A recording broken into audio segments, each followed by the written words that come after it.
Look, I'm going to tell you something that most 49ers fans are completely sleeping on right now, and by the end of this, you'll understand why the next 60 days might be the most important stretch this franchise has faced since the Brock Purdy era began. We're not talking about one move, we're talking about two parallel decisions happening at the exact same time that are going to define whether this team finally breaks through and hoists that Lombardi, or whether we're sitting here same time next year asking the same painful questions. And here's the thing nobody is connecting.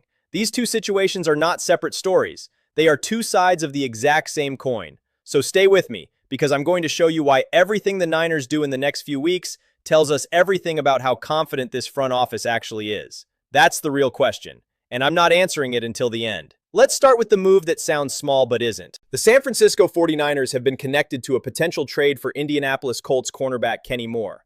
And I know, when you first hear that, maybe it doesn't blow your hair back. Maybe you're thinking, okay, corner depth move, nice, whatever. But then you hear the price tag and your brain does a double take. We're talking about a 6th-round pick in 2027. That's it. That is the projected cost. A 6th-round pick for a player with 21 career interceptions and 4 pick sixes. Let that sit for a second, because in today's NFL, that is not a transaction. That is a heist if it works out. And Kenny Moore is not some reclamation project. Last season with the Colts, this man was still producing at a high level. He recorded another pick six. He held opposing quarterbacks to an 87.8 passer rating when they targeted him.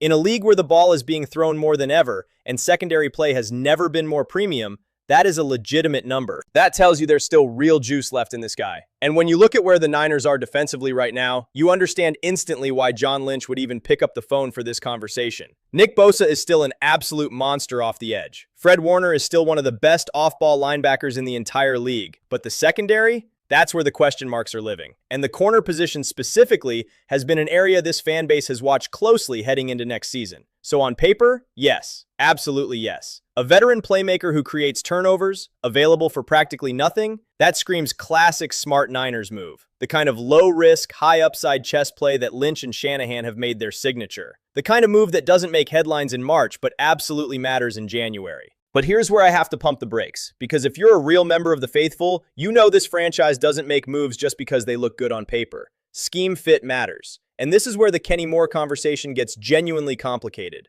Moore is a slot corner. That's his world, that's his game, that's where he's been elite throughout his career. He is not an outside cornerback, and that matters enormously inside Steve Wilks' scheme.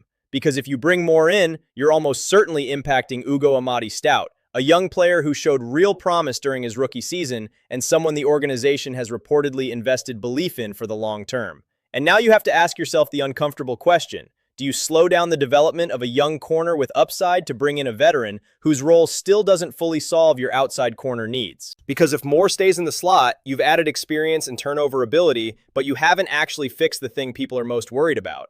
That's the awkward truth nobody wants to say out loud. The value is undeniable. The talent is real. But the fit isn't clean. And when you're chasing a Super Bowl with a roster that already has Brock Purdy, Christian McCaffrey, George Kittle, Mike Evans, Trent Warner, and Nick Bosa, when you have that kind of core, you cannot afford to make moves that create confusion in your rotation, disrupt chemistry, or stall the development of players you're going to need down the road. Every move now is a championship move or it isn't worth making. That's the standard this team operates at and should operate at. Now, if you've been watching the Niners for a while, if you've sat in Levi Stadium and felt that energy when this team is right, you know there's something else going on behind the scenes right now that is way bigger than a corner trade. And here's the part I told you about at the top, the part that connects everything.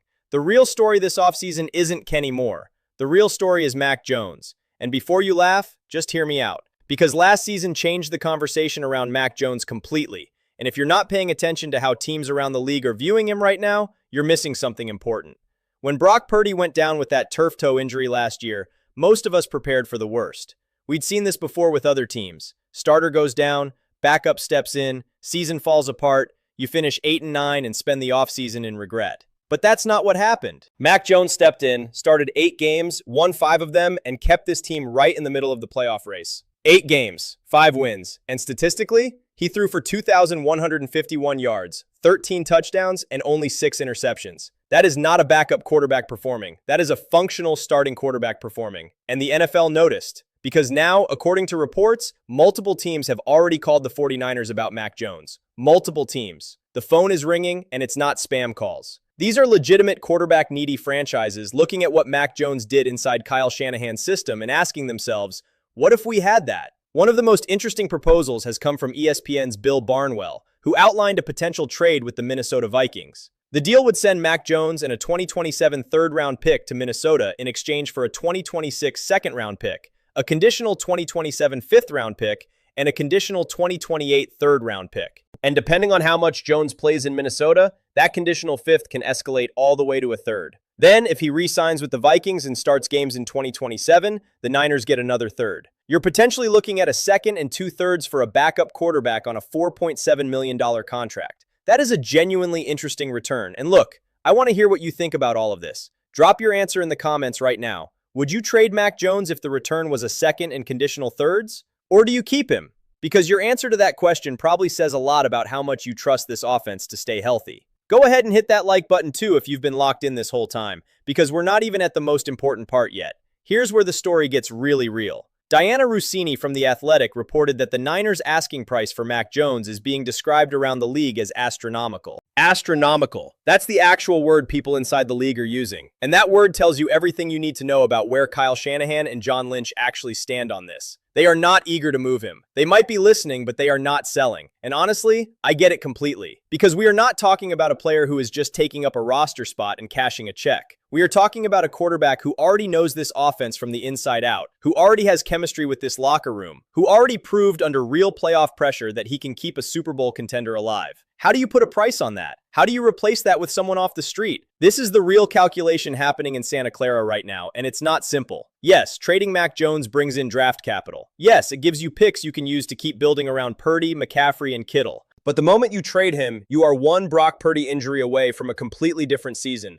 And we literally just watched what that looks like. We watched it happen in real time. The Niners know better than any team in the league right now what it means to lose your quarterback and actually have a capable backup ready to go. They lived it. And they survived because of Mac Jones. Now add one more layer to this, because Barnwell also mentioned that if San Francisco did eventually trade Mac Jones, one potential replacement option could be Kirk Cousins coming back to reunite with Kyle Shanahan. And if you know your Niners history, you know Shanahan and Cousins go way back to their time together in Washington. There's real mutual respect there. But here's the thing. Bringing in Cousins doesn't solve the problem the same way keeping Mac Jones does. Jones is already embedded in this offense. He already knows the playbook. He already has the relationships. You'd be trading a known commodity for a reunion that sounds good in theory, but comes with its own question marks. And that's the loop I opened at the top of this video. The question wasn't really about Kenny Moore or Mac Jones individually. The question was, how confident is this 49ers front office really? And now I'm ready to answer it. The fact that they're even having the Kenny Moore conversation tells you they believe this defense is one or two pieces away from being genuinely dominant again. They're not in maintenance mode. They are actively trying to improve a unit that already made the playoffs. That's an aggressive posture. That's a front office that thinks the window is right now, not next year, not in 2 years, right now. And the fact that they're reportedly asking for an astronomical return on Mac Jones instead of just taking whatever Minnesota offers, that tells you they're not desperate. They're not scrambling. They know exactly what they have in that locker room, and they're not giving it away cheap. These two decisions, taken together, paint a picture of an organization that genuinely believes it is one complete, healthy season away from winning the Super Bowl. Not close, not almost, actually winning it. And as someone who has watched this team through the ups and downs, through the injuries and the heartbreaks and the near misses, I find that genuinely exciting. Because these aren't panic moves. These aren't Hail Mary decisions from a team trying to save its season in August. These are the calculated, deliberate moves of a franchise that knows exactly where it stands and is not willing to compromise the foundation to chase a headline. So here's where I land. Keep Mac Jones. Set the price astronomically high and let the market come to you. If someone wants to blow you away with an offer, fine, listen. But don't trade the best backup quarterback situation in the NFL for picks that may or may not pan out, and don't leave Brock Purdy without a safety net heading into a season where everything is on the line. And on Kenny Moore, if the price is truly just a 6th-round pick and the coaching staff genuinely believes they can make the scheme work, you make that call. The value is too good to ignore. But if there's any doubt about the fit, if anyone in that building thinks it disrupts more than it helps, you walk away. Because this roster is already dangerous. You don't fix what isn't broken just because the price looks good. The 49ers are not rebuilding. They are not in transition. They are a championship-caliber team with a narrow window and the talent to go all the way. Every move counts now. Every decision echoes. And right now, This front office is moving with the kind of urgency and precision that should make every member of the faithful genuinely believe this is the year. Go Niners! If this broke it down for you, hit like and subscribe. We're just getting started.